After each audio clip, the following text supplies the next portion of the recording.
안녕하십니까, 알림이 황희두입니다. 지금 국민의힘에선 국민의 눈높이에 맞게 지도체제를 정비하겠다 이런 얘기를 하면서 한동훈 추대론 얘기가 나오니까 앞뒤 안 맞는 소리 좀 그만해라 이런 반응들이 나오고 있습니다. 당장 당내에서도 검사 출신은 어떻게 또 데려오냐 이런 비판이 쏟아지고 있다고 말씀드렸고요. 장예찬 씨는 비운계가 참 싸가지가 없다며 한동훈 장관을 비판한 김웅 씨를 또 저렇게 저격했다가 논란을 키웠고요. 한동훈 장관을 옹호하기 위해서 최선을 다하고 있는 셈인데 문제는 본인이 보여준 성과는 하나도 없어서 같은 당 청년들한테도 말 그대로 탈탈 털리고 있는 상황입니다. 지금 조선일보를 비롯해서 대다수 언론도 말 그대로 격앙된 반응을 보이고 있는데요. 한동훈 비대위원장이 웬 말이냐 이렇게 분노하고 있다고 보시면 됩니다. 조선일보는 오늘자 사설을 통해 정치 한 번도 해본 적 없고 현직 장관 신분인 사람이 이렇게 곧장 뛰어드는 게 적합한지 의문이다. 검찰 공화국이란 지적이 나오는 마당에 여당 대표까지 또 검사 출신이 맞는 건 아니지 않냐. 결국 이것도 윤석열 대통령이 마음대로 하겠다는 건데 이게 국민들 눈에 어떻게 비치겠냐 이런 비판입니다. 이뿐만 아니라 지금 동아일보를 비롯해서 한국경제, 세계일보 등등 한동훈 장관의 부정적인 반응을 보이고 있고요.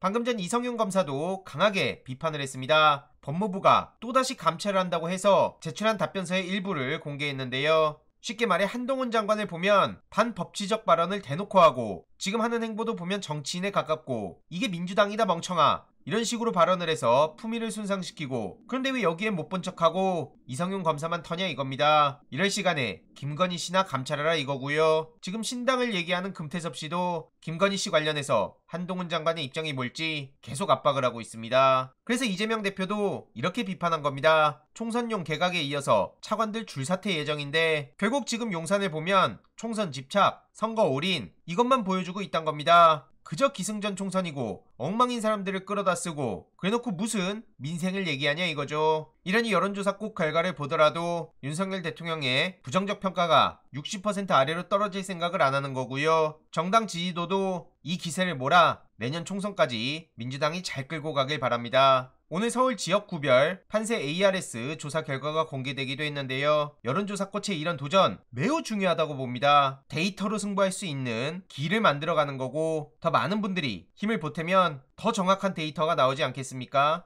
아무튼 홍익표 원내대표도 한동훈 장관을 비판하며 지금 윤석열 정부를 강하게 압박하고 있습니다. 관련한 발언으로 영상 마무리하도록 하겠습니다. 전국이 지금 매우 춥습니다. 눈도 많이 내리고 있습니다.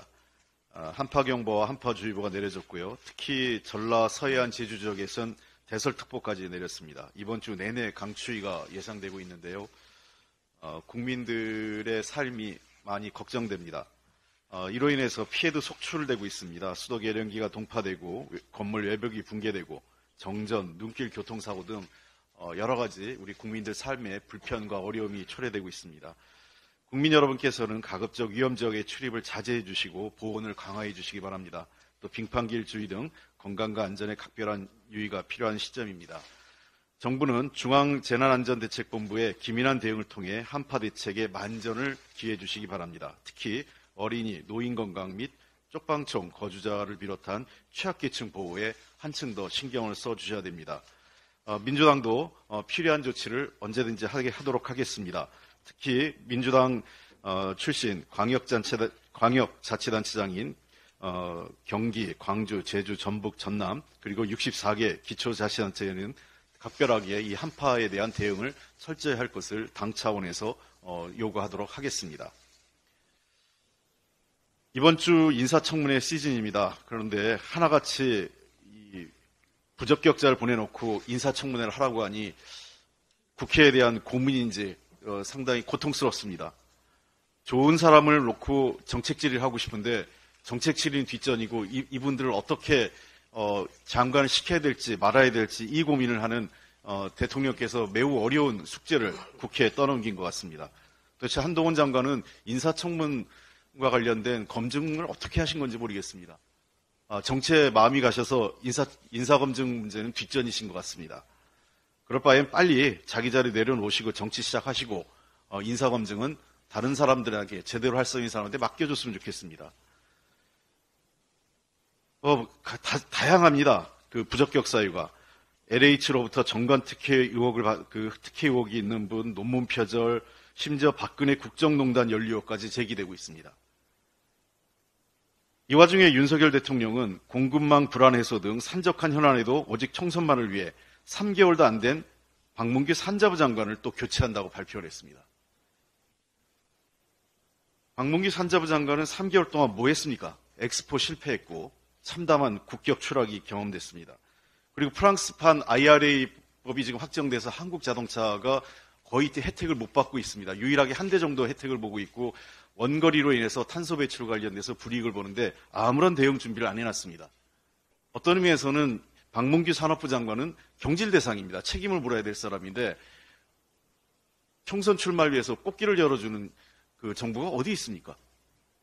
또 그 새로 신임 후보자가 된 통상교섭본부장 역시 프랑스판 IRA법 관련돼서 책임이 큰 분입니다.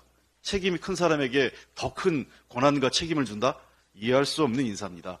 도대체 그 윤석열 정부의 인사 기준은 무엇입니까? 잘못을 한 사람을 더 큰 잘못을 할 수 있는 자리로 보내주시는 겁니까? 책임 있는 사람에게는 더 특혜와 권한을 많이 부여해서 더 좋은 자리를 보내는 게 인사 원칙입니까? 윤석열 대통령님, 선거보다 나라 걱정, 그 다음에 국민 걱정을 좀 먼저 해주셨으면 좋겠습니다.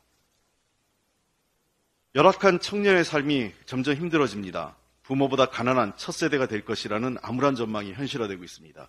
2018년에서 2021년까지 20대 이하 연소득이 250만 원 줄어들었습니다. 나머지 세대 모두 증가했습니다.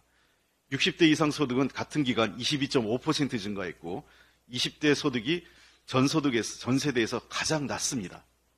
20대 소득은 40대 소득의 절반도 되지 않습니다.